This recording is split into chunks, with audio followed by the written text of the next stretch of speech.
సహకార బ్యాంకుల మనుగడకు ప్రభుత్వ తోడ్పాటు ఎంతైనా అవసరమని వక్తలు పేర్కొన్నారు. Andhra Pradesh cooperative central bank employees association 14వ రాష్ట్ర మహాసభలు ఒంగోలు నగరంలో శనివారం ఘనంగా ప్రారంభమయ్యాయి. సాయి ఐటీఐ కళ్యాణ మండపంలో నిర్వహించిన సభకు రాష్ట్రంలోని 13 కేంద్ర సహకార కేంద్ర బ్యాంకుల ఉద్యోగులు, ఇతర రాష్ట్రాల ప్రతినిధులు హాజరై పలు సమస్యలపై చర్చించారు.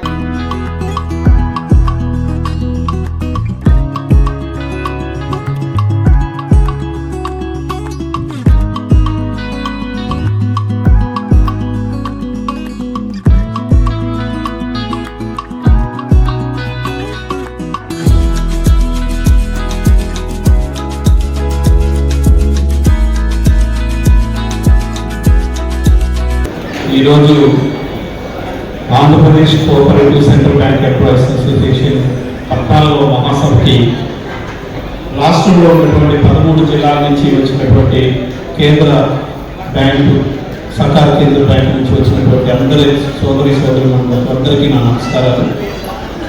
అలాగే వేదికను అలంకరించినటువంటి పెద్దలు, ఈరోజు ముఖ్య అతిథులు మన Andhra Pradesh cooperative central bank association president గారు, అలాగే జిల్లా నుండి మన మార్కాపురం రెవెన్యూ డివిజన్, గుంటూరు నుంచి చీరాల రెవెన్యూ డివిజన్ డివైడ్ అయ్యి ఆంధ్రకేసరి కనుటూరి ప్రకాశం పంతులు గారి యొక్క పేరు మీద రూపాంతరం చెందడం జరిగింది.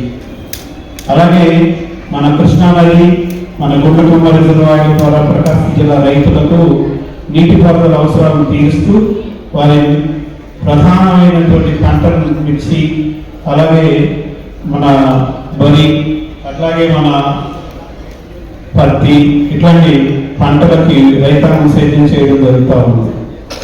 1975 సంవత్సరంలో మన ప్రకాశం జిల్లా సహకార కేంద్ర బ్యాంకు స్థాపించడం జరిగింది. అలాగే 175 ప్రాథమిక వ్యవసాయ సహకార సొసైటీ ఉండటం, దానికి ఒక 2 లక్షల మంది గ్రామీణ పట్టణ రైతాంగానికి సేవలు అందించడం జరుగుతూ ఉంది. కేవలం పంట రుణాలే కాకుండా దీర్ఘకాలిక రుణాలు, అలాగే మన రైతాంగానికి పరపతి అవసరాలను తీర్చే దిశగా రుణ సదుపాయాలు కల్పిస్తూ వారి పిల్లల చదువులకు పరపతి అవసరాలను తీరుస్తూ గత 50 సంవత్సరాలుగా మన ప్రకాశం జిల్లా సహకార కేంద్ర బ్యాంక్ ఈ జిల్లాలో సేవలు అందించడం జరుగుతూ ఉంది. 2025 నవంబర్ నాటికి 50 సంవత్సరాలు పూర్తి చేసుకున్నాం. 51 సంవత్సరాలకు అడిగినాం మా ప్రకాశం డిసిసిబి. అలాగే మేము ఈ ఆర్థిక సంవత్సరంలో 3,943 కోట్ల వ్యాపారంతో గత ఆర్థిక సంవత్సరం కంటే 12.65% వృద్ధిని సాధించడం జరిగింది. అలాగే 964 కోట్ల డిపాజిట్లు, అలాగే 2,980 కోట్ల రుణం మంజూరు చేయడం జరిగింది. ఉద్యోగులు యాజమాన్యం సమిష్టి కృషి కారణంగా ఎన్పిఏ 2.27% తగ్గించడం జరిగింది. ఈ ఆర్థిక సంవత్సరంలో 5,000 కోట్ల వ్యాపార లక్ష్యంగా పనిచేయడం జరుగుతూ ఉంది మా ప్రకాశం డిసిసిబి. అలాగే రైతాంగ శ్రేయస్సు, వారి అవసరాలు తీర్చడానికి ఏర్పాటు చేసినటువంటి ఈ ప్రాథమిక వ్యవసాయ సహకార సంఘాలు జిల్లా కేంద్ర బ్యాంకుల యొక్క ఆర్థిక పరిపుష్టిని సాధించడంలో ఉద్యోగులు మీరందరూ కూడా కీలక భూమిక పోషిస్తారు. కాబట్టి ఈ మహాసభల ద్వారా సహకార రంగ అభివృద్ధి ధ్యేయంగా మీ నిర్ణయాలు ఉండాలని, అలాగే సహకార రంగ పటిష్టత కోసం, తర్వాత జిల్లా సహకార కేంద్ర బ్యాంకు ఉద్యోగుల ప్రయోజనాల సాధన కోసం మీ సహాయ సహకారాలు అందించాలని తెలియజేస్తూ Andhra Pradesh cooperative central bank employees association 14వ మహాసభ విజయవంతం కావాలని మనస్ఫూర్తిగా కోరుకుంటూ అందరికీ నమస్కారం. ఇప్పుడు డాక్టర్ కామెంపల్లి సీతారామయ్య, ప్రకాశం జిల్లా డిసిసిబి.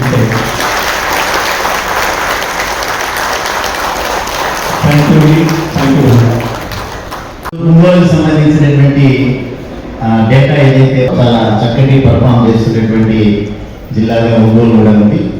ధన్యవాదాలు సీతారామయ్య గారు. మా శ్రీమల సూర్యనారాయణ గారు, చైర్మన్ శ్రీకాకుళం, వారి నుంచి ప్రశ్నించాల్సింది.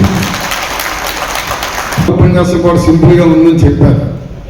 మీరు చంద్ర నాగేశ్వరరావు గారు, పుచ్చపల్లి విశ్వేశ్వరయ్య గారు వారసులు. మీరు మీ దగ్గర ఉపన్యాసం చెప్పమంటే ఉంటారు. ఎందుకంటే మీరు మహా ఉద్యమాలు అయితే ఇక్కడ ఒంగోలు స్వాగతిస్తే ఒక సోదరుడు ఇవి శ్రీకాకుళం జిల్లాకి వినిపిస్తారు. అలాంటి ఆలోచన ఇక్కడ ఈరోజు నేపథ్యంలో మరి నాకు ఈ సభకు ఆహ్వానించారు. మన all India bankers employees association secretary గారు అయినటువంటి రాంబాబు గారికి, bankers employees association general secretary CH Venkatachalam గారికి, అలాగే అందరికీ కూడా హృదయపూర్వక నమస్కారం తెలియజేసుకుంటూ ఉన్నాను. మరి ఈరోజు చాలా సుదినం, మంచి కార్యక్రమం ఏర్పాటు చేసుకున్నారు. ఇలాంటి కార్యక్రమంలో నన్ను భాగస్వామిగా చేసినందుకు చాలా గౌరవంగా నేను భావిస్తున్నాను. మరి ఇవాళ ఈ సంస్థ అనేది కోఆపరేటివ్ సహకార వ్యవస్థ అనేది ప్రజల విశ్వాసం మీద ఆధారపడిన సంస్థ. ఆ విశ్వాసానికి నిలబెట్టడానికి మీరు ఎంప్లాయీస్ గా ఉన్నారు. ఆ విశ్వాసాన్ని ఎప్పుడైతే నిలబెడతారో బ్యాంకులు ముందుకెళ్ళి ప్రజల్లో మరికొంత వేరుకునే విధంగా ముందుకెళ్ళి అభివృద్ధి పనులు అనడానికి అవకాశం ఏర్పడుతుందని చెప్పి మీకు తెలియపరుస్తున్నాను. మీకు తెలుసు, ఇవాళ 13 జిల్లాల్లో కోఆపరేటివ్ సెంట్రల్ బ్యాంకులు ఇంత ముందు కన్నా ఇప్పుడు బాగా పనిచేస్తున్నాయి. మాకు మంచి టీం కూడా వచ్చింది. ప్రతి దగ్గర కూడా ఈ పిఎస్సీలు మేము ఆప్కామ్ జనరల్ బాడీలో చాలా విషయాలు చర్చగా వచ్చినప్పుడు చాలా విషయాలు క్షుణ్ణంగా పరిశీలన చేస్తాం. జనరల్ బాడీ అంటే ఏదో తూతు మంత్రం వెళ్ళిపోకుండా ఉదయం సాయంకాలం వరకు కూడా జనరల్ బాడీలో ఈ బ్యాంకులు అభివృద్ధి జరగడానికి ఏ విధంగా జరుగుతాయి, ఎంప్లాయీస్ ఏ విధంగా మనము ఎడ్యుకేట్ చేసి మనం పని చేయించుకోవాలి, వాళ్ళకి ఏ విధంగా వసతులు కల్పించాలి, వాళ్ళ కష్టాలు ఏంటి అన్నీ తెలుసుకొని క్షుణ్ణంగా పరిశీలన చేసి ఎవరికైతే ఏ విధంగా మనము వారికి సహాయ సహకారాలు అందించాలో ఆ విధంగా చేయాలని ఆలోచన కూడా బ్యాంక్ మీటింగ్ లో రావడం జరుగుతూ ఉంటుంది. మరియు కోఆపరేటివ్ వ్యవస్థ అనేది ప్రజలతోటి ఏర్పడిన సంస్థ కాబట్టి మన కోఆపరేటివ్ పదవిలోనే ఉంది. ప్రజల సహకారం కలిస్తే కోఆపరేటివ్ అయింది. మన కమర్షియల్ బ్యాంక్స్ కాదు. కమర్షియల్ బ్యాంక్స్ అవి ఆ బ్యాంక్స్ గవర్నమెంట్ ప్రభుత్వ బ్యాంకులు కాబట్టి మనకున్న ఇబ్బందులు వాళ్ళకు ఉండవు. ప్రజలు మనం ఆదరిస్తే ప్రజలు మనం సంతృప్తి పెడితే తప్ప మన సక్సెస్ రేట్ మనకు రాదు. అదే కమర్షియల్ బ్యాంక్స్ ఏముండదు. ఆటోమేటిక్ గవర్నమెంట్ బ్యాంక్ కాబట్టి ప్రభుత్వ బ్యాంక్ ఒక స్టాంప్ తోటి ఆ బ్యాంకులు వాళ్ళు ముందుకు వెళ్తుంటారు. మనం రాత్రి పోలు కష్టపడి మన ఎంప్లాయీస్ కష్టపడి మరి అందరూ కష్టపడితేనే బ్యాంకులు రేపు వెళ్తాయి, లేకపోతే నష్టాల ఊళ్ళోకి వెళ్ళిపోతాయి. సాధన మీకు చాలా తెలుసు. 2-3 బ్యాంకులు మన జిల్లాలో కూడా మన రాష్ట్రంలో కూడా 2-3 బ్యాంకులు ఇవాళ లాసులు నడుస్తున్నాయి. కారణం ఏంటంటే మరి అభివృద్ధి పనులు నడిస్తే ప్రాఫిట్ మోడల్ చెప్తే ఇవాళ బ్యాంక్ ఎంప్లాయీస్ కూడా మనం ఏమైనా వాళ్ళ డిమాండ్ బ్యాంకు వాళ్ళు చేయొచ్చు. మరి ఇవాళ మన బ్యాంక్స్ కోఆపరేటివ్ బ్యాంక్స్ మన బ్యాంకింగ్ వ్యవస్థ వ్యాపార సంస్థే కాదు, ఇవాళ ప్రజలకి అన్ని సౌకర్యాలు ఇటు వ్యాపార వర్గాలు కానీ రైతాంగం కానీ చిన్న సన్నగా రైతులకు కానీ వారి సంక్షేమం గురించి చూసి వారికి ఏ అవసరాలు ఉన్నాయో ఎల్ఐడి ఇండస్ట్రీస్ కానీ అన్నిటికి కూడా వారి అవసరాలు ఏమున్నాయో వారి అవసరాలు అన్నిటికి కూడా మనము చేతినిచ్చి మరి వారి ద్వారా వారికి అక్కడ పెద్ద మొత్తంలో ఇంట్రెస్ట్ ఏదైతే రూపంలో ప్రైవేట్ సంస్థలు తీసుకుంటుందో వాళ్ళని అక్కడి నుంచి తప్పించి మనం కూడా తక్కువ ఇంట్రెస్ట్ కి వాళ్ళకి ఇచ్చి వాళ్ళ భవిష్యత్తులో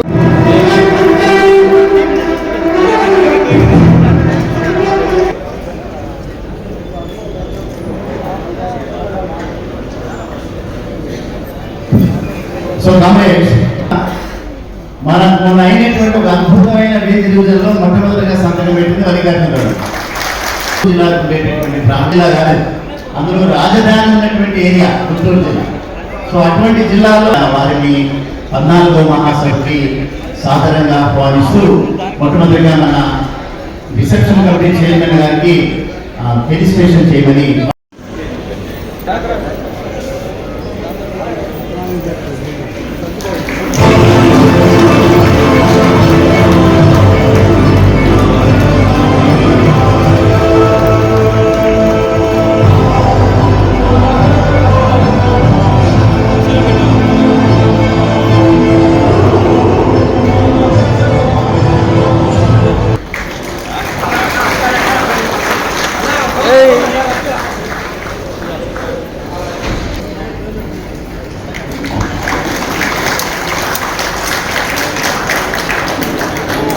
గారికి ముందుగా సిద్ధరామయ్య గారికి నమస్కారాలు.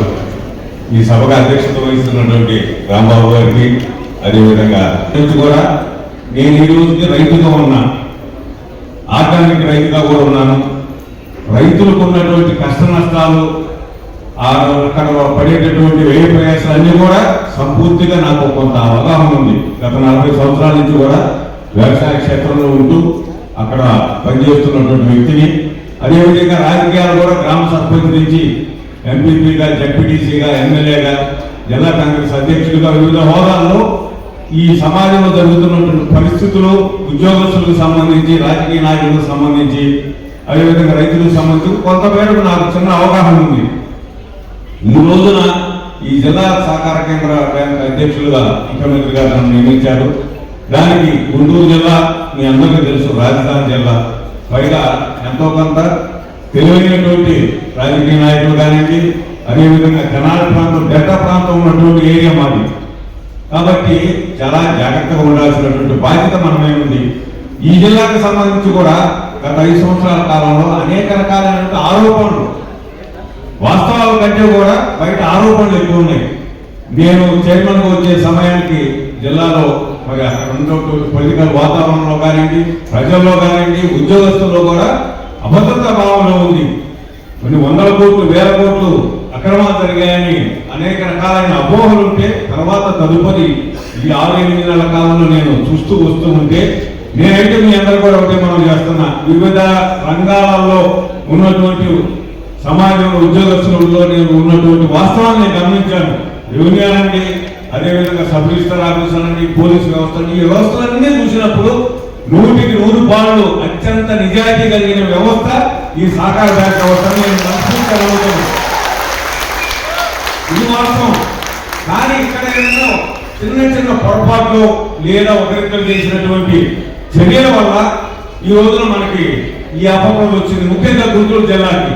దాన్ని రూపుమాపేయడానికి అన్ని రకాలుగా ప్రయత్నాలు చేస్తూ ఉన్నాం.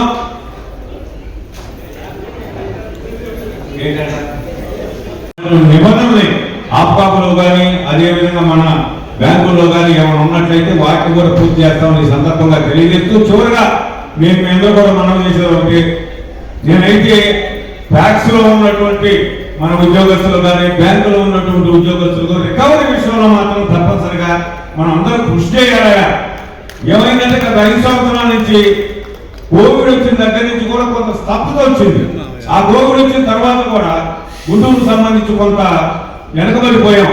మనం రైతులకి రుణాలు ఇచ్చేటప్పుడు ఎస్ఏఓలు కావచ్చు, సిసి లోన్స్ కావచ్చు, ఎన్టీ లోన్స్ ఇచ్చేటప్పుడు వాళ్ళు ఆతృతగా తీసుకుంటారు. వ్యవసాయ రుణాలకు ఇచ్చేటప్పుడు కూడా వారి వీలున్న వరకు ఇల్లు కట్టుకునే దానికి, పెళ్లి చేసుకునే దానికి, పిల్లల భార్యను పంపించుకునే దానికో వాటిని వెచ్చిస్తూ ఉంటారు. మనం సకాలంలో కనుక వారికి గుర్తు చేయకుండా వాళ్ళ ఇళ్ళ దగ్గరికి కనుక వెళ్ళకపోతే అవి రికవరీ కావు. ఇది వాస్తవంగా నేను చూసినటువంటి పరిస్థితి. దాన్ని ఈ జిల్లాలో నేను కొంచెం మానిటరింగ్ చేసి అక్కడ ఉన్నటువంటి మా సిఇఓ గారితో, అదేవిధంగా సీనియర్ మేనేజర్తో, మన యూనియన్ వాళ్ళతో కూడా మాట్లాడి ఈ రోజున కొంత సఫలీకృతమయ్యాం. తప్పనిసరిగా జూన్ 30 వరకు కూడా ఆ రికవరీని పూర్తి స్థాయిలో చేస్తామని ఈ సందర్భంగా తెలియజేసుకుంటూ, మీకు సంబంధించి ఇంకా ఏమైనా ఉన్నట్లయితే తప్పనిసరిగా మనందరం కూడా ఒక భాగం. ఇది పొలిటికల్ అయినప్పుడు కూడా ఇక్కడ ఉన్నటువంటి మంచి భార్య అనేది చైర్మన్ గారు కావచ్చు, రఘురాం గారు మాజీ మంత్రివర్యులు ఉన్నారు, ఆమాస రాజశేఖర రెడ్డి, నరేందర్ రెడ్డి గారు అనుభవం కలిగిన వాళ్ళు ఉన్నారు, డాక్టర్ సీతారామయ్య గారు, సూర్యనారాయణ గారు, ఇలాంటి అందరం కూడా పాజిటివ్ గా ఉండేటటువంటి బాడీ ఇది. మీరు ఒక సంవత్సరం పోయిన తర్వాత మీకు అర్థమైంది, గతంలో కంటే భిన్నంగా ఉన్నాం. ఇక్కడ మేమందరం కూడా ఆలోచన చేసేది, ఎక్కడ కూడా అవినీతి లేకుండా మనం పరిపాలన చేయాలి, రైతులకు మేలు చేయాలి. మేమందరం కూడా రైతు కుటుంబాలకు చెందినటువంటి వ్యక్తులు. ఈ రోజు చూసినట్టయితే మన ఉద్యోగస్తుల్లో 70% యూత్ ఉన్నారు, మహిళలు ఉన్నారు. తప్పనిసరిగా మీ అందరూ కూడా కష్టపడి పనిచేయండి. మీకు రావాల్సినటువంటి ప్రమోషన్లు కూడా నేను ఒకటే మనం చేస్తున్నా, ప్రమోషన్ల విషయంలో కూడా ఎలాంటి వ్యత్యాసం రాకుండా మేము ఖచ్చితంగా ప్రమోషన్లు కూడా ఇచ్చేదానికి ప్రయత్నం చేస్తాం. మీకు రావాల్సినటువంటి న్యాయమైనటువంటి హక్కులన్నింటినీ కూడా తప్పనిసరిగా పూర్తి చేస్తామని ఈ సందర్భంగా తెలియజేస్తూ, ఇలాంటి చక్కగా అవకాశాలు ఇచ్చినటువంటి మీ అందరికీ, యూనియన్ నాయకులు, గౌరవ పెద్దలందరికీ పేరు పేరున కృతజ్ఞతలు తెలియజేస్తూ ముగిస్తున్నా. చేయండి గట్టిగా మాట్లాడి నల్లవారి బ్రాంచ్కి సంబంధించి అక్కడ ఉన్నటువంటి కోల్డ్ స్టోరేజ్ లో కానీ ఆ బ్రాంచ్లో జరిగినటువంటి అవినీతిలో ఒక రకమైనటువంటి స్టేట్మెంట్ ఇచ్చారు. అదే గురజాల గారు దాన్ని మార్చారు. అప్పుడు నేను మా ఎంపీ గారు మేము కలిసి కలెక్టర్తో మాట్లాడి ఏ విధంగా అయితే నల్లబాబు చేశారో అక్కడ డైరెక్ట్గా మేము కేసులు పెట్టారు చైర్మన్తో సహా. గురజాల వారు పెట్టాల్సిందనే నేను ఒక పోటీ తీర్మానం చేసి నేను లెటర్ కూడా పెట్టడం జరిగింది. ఎందుకంటే ఇప్పుడు న్యాయపరంగా జరిగేటప్పుడు ఇబ్బంది లేదు, వాళ్ళు హైరాణి చేసి మనల్ని చిన్న చూసి వస్తున్నారనే వాస్తవం. దీన్ని మీరు యూనియన్ పరంగా కూడా దయచేసి పొలిటికల్ గా మేము మాట్లాడతాం. పైనికి రాయా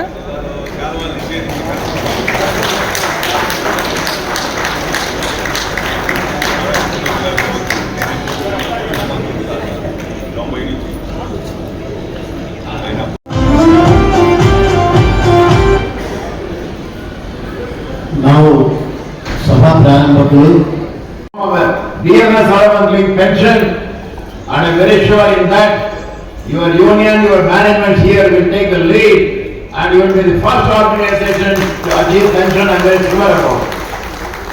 And that way there are many other demands also that will continue. But more important is the banking industry.